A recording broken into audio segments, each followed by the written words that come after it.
So sabi namin kanina, susunod nga lang kami dun sa mga naglalakad baka papuntang beach. Na-realize namin, parang pauwi na sila.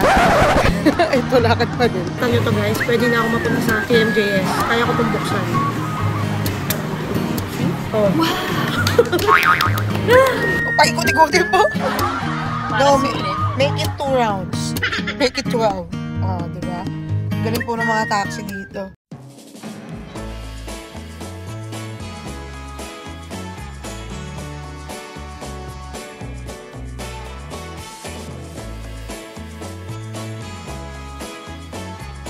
Kaya nga. Welcome to the wild.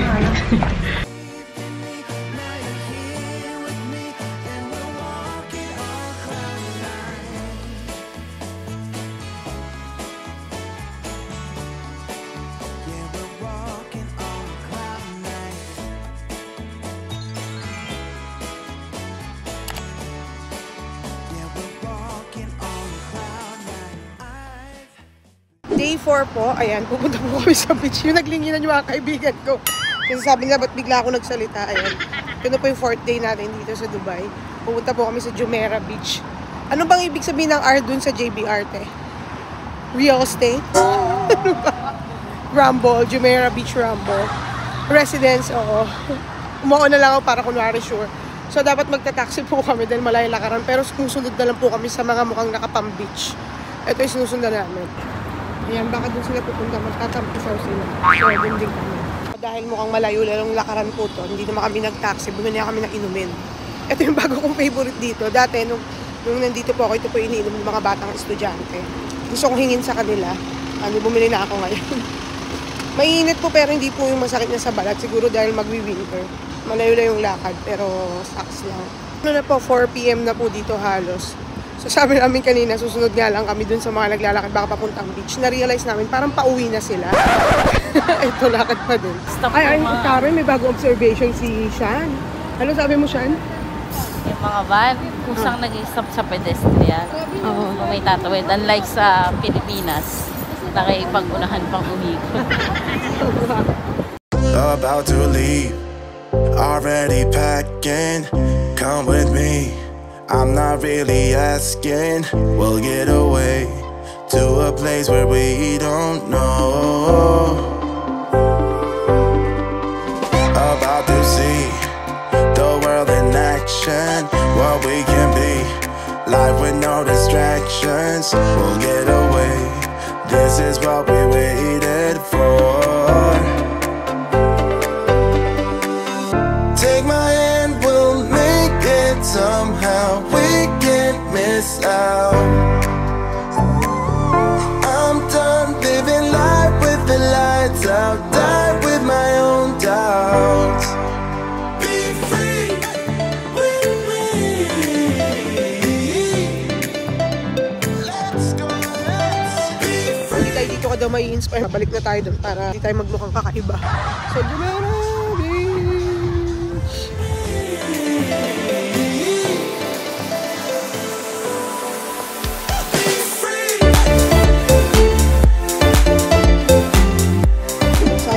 Magla-lunch na kami. Kakain po kami dito sa may mga crabs. Kasi nung nandito po ako dati, kinakain po namin yon. Pero hindi ko po maalala kung saan talaga. So, ito po yung mga kasama ko. Napagod po sila. Pinag-isa po nila yung beach at saka yung playground. Yan na. Mga pagod na sa buhay nila. Init pa din. Gusto mo na nga mag-beach, di ba? Sabi mo. Lulub-lub. Libre ba yung beach dito? Oo. Ako na lang mag-charge yung card. Hindi ka naman ingay mag-entrance ka magtayo mo. Charge ang card mo. Ayan po sila. Tanyo to guys, pwede na ako mapunta sa KMJS. Kaya ko itong buksan. Oh. Wow! There's a lemon inside. So may lemon po yung baso. Sabi ni Kai mas masarap daw. Totoo ba? Ganun ba talaga tikman mo kasi. Ano ito yung pang may sipon lang ito eh. Ang tequila yan. Yung tequila. Iuwi ko na lang kay mama. Hinahalo niya sa balat. Meron ka bang lemon? Oh, picture muna sa pagkain. Okay, ito na inaantay kong sandali na matagal ko na tinitignan. Yung mais. So kakain na kami guys.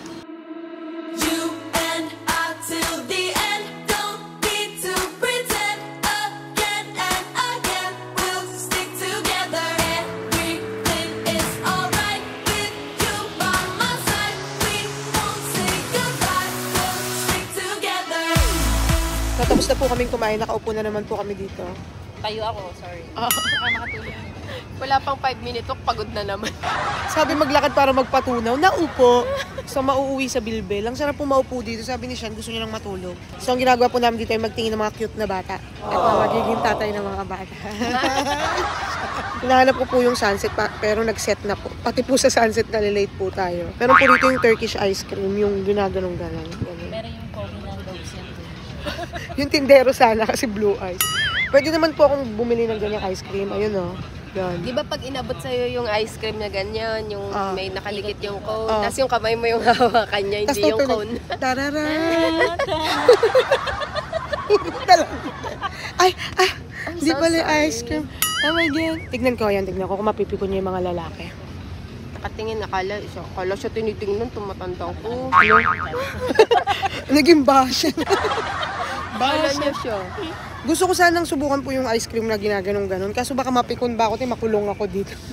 Yung baka maganon ko ba siya. Pero gwapo siya, blue eyes. Blue eyes, white dragon. Ang tagal naman, gusto ko makita kung gaganong-ganonin niya eh. Pero sa laki ng katawan ng mga bumibili, baka iabot niya na lang siguro. Ano sabi mo, te? Saan naman tayo susunod bang judge? Audition to ng mga tao kasi. Chantal, tawa-tawa lang. Sabi niya, lagi naman ako nakangiti. Isa po sa mga building niya, nag-work ako dati. Hindi ko lang mahanap eh. Sisigaw lang ako siguro. Pareho kasi. Oo nga, eh. Parang doon, yung Hilton. Ito. Oh, Hilton. Eh, meron mag-hilton na malaki. Oo nga eh, no? Bahala na. Pero isa po dyan, nagturo po ako nun. Ang galing naman na zoom nito. Nakita ko sila kuya nag-i-inert. Kumuha ng station niya. Anong station, te? Pupunta natin. DMCC Metro, Dunkin's. Dunkin's. Life's too short to get it all right. First time around, you better not mess up. Wanna be born again, I want a second chance. 'Cause this time around,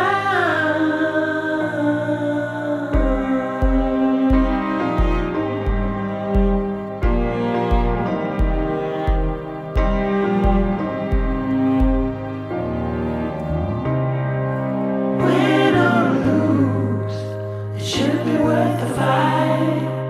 Heaven or hell. Sa sobrang kabusugan, tinamad maglakad na. Nag-taxi bells. Papunta po sa metro. Pero syempre, pag yung metro papunta sa malayo-layo na po, yung mahal-mahal na po, kahit siguro busog, ilalakad kayo. Sasabihin, pambawa ng kinain. Oo. Ganun yung mga nagtitipid, yung mga walang panggas na, ay, jog. Pero walang panggas. O, dito po ang minimum po ng taxi. Tama ba yan, te? 5, no? Oo. Pero ang minimum payment, kunyari, nakarating ka na. Nasa under 12 ka pa din. 12 pa din. 12 pa din. Oh, alam niyo na, may start na 5, pero dapat lalagpas ka ng 12. Kung hindi, kung 11:59, 12 pa rin yung babayaran mo. Bago kayo mag-taxi, tansyahin nyo kung aabot kayo ng 12 para di ka mahinayang. Oo. Tapos 10 pa lang yung bill mo. Paikot-ikutin mo. Para No, sulit. make it 2 rounds. Make it 12. Di ba?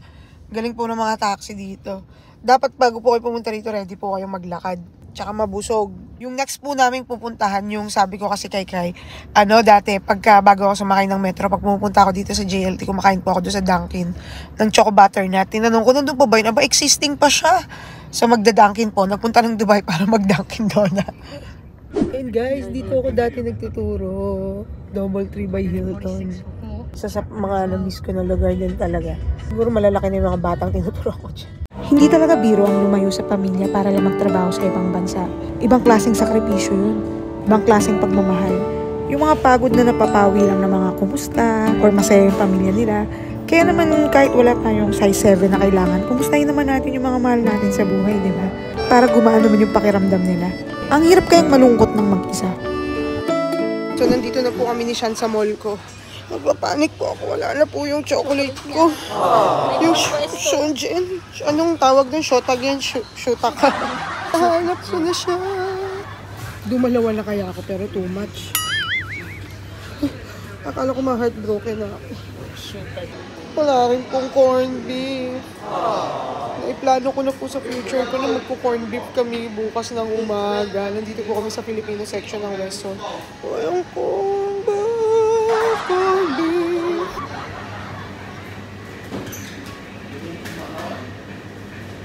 So yung special besh ko po, gusto niya daw yung Mountain Dew. Sabi ko, titikman ko for her para kung magugustuhan niya.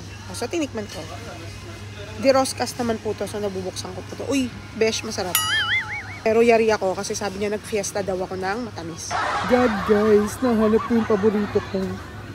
Chocolate dito. Ang tanong, paborito ko kaya ang presyo. Alam niyo, marami namang klase ng pahinga pwede natin i-treat sa mga sarili natin. Tulog na mahaba, kwentuhan sa sarili, o pasyal sa ibang lugar. Kahit ano pa man yun, ang mahalaga, bigyan natin ng pagkakataon ng mga sarili natin mag-relax. At dahil nga dyan, di pa dito nagtatapos ha, marami pa, samahan niyo ako.